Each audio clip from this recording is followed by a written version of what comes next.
Hello friends, कैसे हो आप सब। आज मैं आपको एंजल डिमागो की book the millionaire fast lane से अमीर बनने के 3 रास्ते बताऊंगा। तो दोस्तों, बिना किसी डिले के हम डायरेक्ट आते हैं काम की बात पर। पैसा कमाने के 3 रास्ते हैं, साइड वॉक, स्लो लेन और फास्ट लेन। सबसे पहले देखते हैं कि साइड वॉक पर चलने वाले कौन हैं। साइड वॉकर्स वो हैं जो पे चेक पर जीते हैं। इनकी फाइनेंशियल इंटेलिजेंस ऑलमोस्ट जीरो होती है। हो सकता है कि इनकी इनकम बहुत ज्यादा हो, लेकिन वो चाहे जितना भी कमा लें सारा खर्च कर देते हैं, जैसे कि एक्टर्स और प्रोफेशनल खिलाड़ी। साइड वॉकर्स के साथ प्रॉब्लम यह है कि अगर किसी वजह से इन्हें काम मिलना बंद होता है तो इनकी इनकम भी कम्प्लीटली बंद हो जाती है और ये सड़क पर आ जाते हैं, क्योंकि इन्हें कोई दूसरा काम करना भी नहीं आता। इसीलिए कई बार आपने न्यूज में सुना होगा कि पुराने जमाने के एक्टर की गरीबी में मौत या नेशनल लेवल चैंपियन की माली हालत खराब। सेकंड रास्ता है स्लो लेन, जिस पर मैक्सिमम लोग चल रहे हैं, और ये रास्ता कुछ ऐसा है।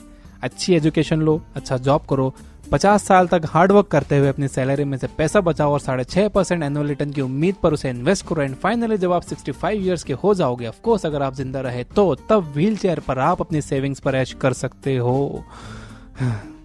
सैडली ज्यादातर लोगों के लिए यही सबसे अच्छा रास्ता है। लेकिन अगर आप अपनी फेवरेट कार बुढ़ापे में नहीं जवानी में चलाना चाहते हो तो स्लो लेन आपके लिए नहीं है। But slow lane side walk से ज्यादा सेफ है। ज्यादातर लोग फास्ट लेन पर नहीं चल सकते क्योंकि वो फास्ट लेन की डिमांड पूरी नहीं कर सकते। उनके लिए स्लो लेन ही अच्छी है। मंडे टू सैटरडे दबाकर काम करो, फिर संडे एंजॉय करो, फिर मंडे टू सैटरडे दबाकर काम करो। अब देखते हैं तीसरा रास्ता, फास्ट लेन। इसका आइडिया ये है कि आप जितनी ज्यादा वैल्यू दुनिया को दोगे, आप उतना ज्यादा पैसा कमाओगे। वैल्यू देने का मतलब ये नहीं है जो कॉमनली समझा जाता है कि किसी को भाव देना। वैल्यू देने का मतलब ये भी नहीं है कि आप बाहर जाओ और किसी को पैसे दे दो। पैसे देना वैल्यू देने का लोवेस्ट फॉर्म है। तो हायर फॉर्म क्या है? मान लो कि आपने एक ऐसी दवा बना ली जो किसी भी तरह के कैंसर का इलाज कर सकती है। ये सबसे बड़ी वैल्यू है जो आप दुनिया को दे सकते हो।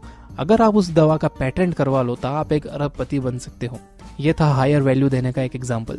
तो फास्ट लेन का आइडिया ये है कि आप जितनी ज्यादा वैल्यू जितने ज्यादा लोगों को दोगे, आपके पास उतना ज्यादा पैसा आएगा। As simple as that. सुनने में तो बहुत अच्छा लगता है ना। तो फिर ज्यादातर लोगों के लिए स्लो लेन ही अच्छी क्यों है? क्योंकि ज्यादातर लोग खुद को इस काबिल नहीं बना पाते हैं कि वो लोगों को अच्छी वैल्यू दे सकें। ऐसा क्यों? अब ध्यान से सुनना। क्योंकि वैल्यू देने के लिए टीवी देखना बंद करके सीखना शुरू करना होगा। अगर आपको कुछ आता ही नहीं होगा तो आप क्या वैल्यू दूसरों को दोगे? कपिल शर्मा का शो देखकर या केबीसी देखकर यह जान लेने में कि लास्ट ईयर सानिया मिर्जा ने किसको हराया था, आप क्या वैल्यू दे सकते हो? सोचिए, जब आप टीवी देख रहे थे तब सचिन और बिनी बंसल फ्लिपकार्ट शुरू करने पर काम कर रहे थे। जब आप ओरकुट पर टाइम पास कर रहे थे तब संदीप महेश्वरी इमेजेस बाजार डेवलप कर रहे थे। एंड जब आप किसी न्यूज चैनल पर देख रहे थे कि 2000 के नोट्स में नैनो जीपीएस लगा हुआ है, तब कोई और स्मार्ट बन रहा था और दुनिया को वैल्यू देने की तैयारी कर रहा था।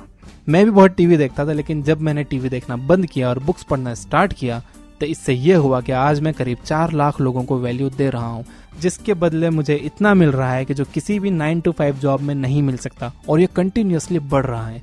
सैलरी कंटिन्यूअसली नहीं बढ़ती, लेकिन बिजनेस बढ़ाने की कोई लिमिट नहीं है। आप बिजनेस कुछ महीनों में इजीली डबल कर सकते हो, लेकिन सैलरी डबल नहीं कर सकते। तो कॉन्सेप्ट आपको समझ आ गया होगा। जितनी ज्यादा वैल्यू आप जितने ज्यादा लोगों को दोगे, उतना ज्यादा पैसा आपको मिलेगा। इसी वजह से बिल गेट्स दुनिया के सबसे अमीर इंसान है। गेट्स ने हाई वैल्यू बहुत ज्यादा लोगों को दी, जो कि दिन भर टीवी देखने वाला और व्हाट्सएप पर फनी वीडियोस फॉरवर्ड करने वाला नहीं दे सकता। तो याद रखिए, अगर आपको फास्ट लेन पर चलना है तो आपको सीखने में ज्यादा टाइम देना होगा और टाइम पास पर टाइम कम करना होगा। That's it.